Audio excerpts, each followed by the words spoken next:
From the offices of MrTopStep.com, this is Danny Riley on today's cash close and the last trading day of February.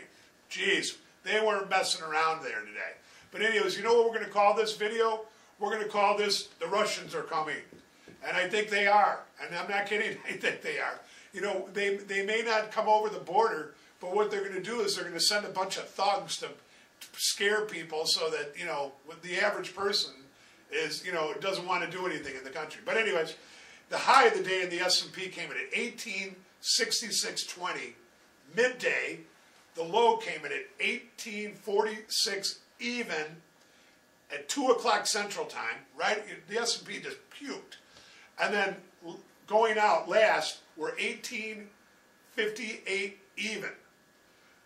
Total volume, 2 million minis trade and 5,000 big S&Ps trade in the pit. MOC, we had 300 million to sell. The cash close came in at 1857.40. On Monday, we've got the motor vehicle sales numbers. We've got the GALLUP U.S. consumer spending number. We've got PMI manufacturing. We've got the ISM index. And we've got construction spending. Now, look, if you're wondering why I've got this on right now, it's going to be cold in Chicago, okay? And weather has been playing a big factor in both the markets and how we live here in Chicago. The Great Lakes have almost completely frozen over. I think 70% of Lake Michigan is frozen over now.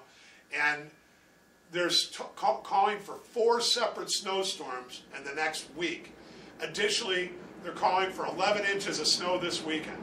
That said, you know what? We'll see you Monday on the opening print. It would be our guess just based on the way the S&P went up, went down, you know, that back and fill stuff, the water in the bathtub stuff that we talk about. The way the S&P went out on the close, even though it went back up, we suspect that they could be a little bit lower on Monday. That doesn't mean that they'll stay lower. You know, and again, there is risk coming over the border from Russia. So we're going to keep it like that, and we'll see you on Monday.